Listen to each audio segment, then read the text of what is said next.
தை திருநாளாம் பொங்கல் நல்வாழ்த்துக்கள். அனைவருக்கும் ஹாப்பி பொங்கல். சின்ன வயசுலலாம் எனக்கு தெரிஞ்ச பொங்கல் நைட்டே கோலம் போட்டுட்டு காலையில சீக்கிரமா எந்திரிச்சு பொங்கல் சமைச்சு சாப்பிட்டுட்டு அப்படியே டிவி ஷோஸ்லாம் பார்த்துட்டு கரும்பு சாப்பிட்றது தான் எனக்கு தெரிஞ்ச பொங்கல். ஆனா உண்மையாவே பொங்கல் எதுக்காக செலிப்ரேட் பண்றாங்கன்னு தெரிஞ்சுக்கிட்டதுக்கு அப்புறம் தான் ரொம்ப ஆச்சரியமா இருந்துச்சு. அதை தான் இன்னைக்கு உங்க கூட ஷேர் பண்றேன். ஆனி ஆடி, அதாவது ஜூன் ஜூலை மாசத்துல வயல்ல நாத்து நடுவாங்க. அதுக்கு முன்னாடி மாடை வச்சு அந்த வயலை நல்லா உழுதுடுவாங்க. அதுக்கப்புறமா நாத்து நடுவாங்க.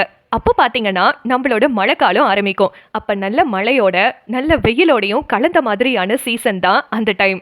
அதனாலதான் அந்த டைம்ல ஸ்டார்ட் பண்ணி ஜான்வரி வரைக்கும் அதுக்கான பீரியட் இருக்கு. நல்ல விளைச்சலோட வர நெல்லை அறுவடை செஞ்சு அந்த அரிசியில செய்யற பொங்கல் தான் நம்ம பொங்கலா செலிப்ரேட் பண்றோம். மார்கழியோட கடைசி நாள போகியாகவும், தையோட முதல் நாள பொங்கலாகவும் செலிப்ரேட் பண்றோம். தை 2ஆம் நாள் மாட்டு பொங்கலாகவும், தை 3ஆம் நாள் காணும் பொங்கலாகவும் செலிப்ரேட் பண்றோம். எதனால மாட்டு பொங்கல்னா, ஆரம்பத்துல சொன்னேன் இல்லையா, வயல்ல இருக்கிற மண்ணை நல்ல உழுது கொடுத்ததுனால தான் அவங்களுக்கு நன்றி செலுத்தும் விதமாக மாட்டு பொங்கல் செலிப்ரேட் பண்றோம். அப்புறம் காணும் பொங்கல், எல்லாரும் சேர்ந்து அறுவடை நல்லபடியா முடிஞ்சிருச்சு, எல்லாரும் கொஞ்சம் வெளியே போயிட்டு வரலாம் அப்படிங்கிறதுக்காக தான் சொந்த பந்தங்கள் எல்லாம் சேர்ந்து காணும் பொங்கல் செலிப்ரேட் பண்றாங்க.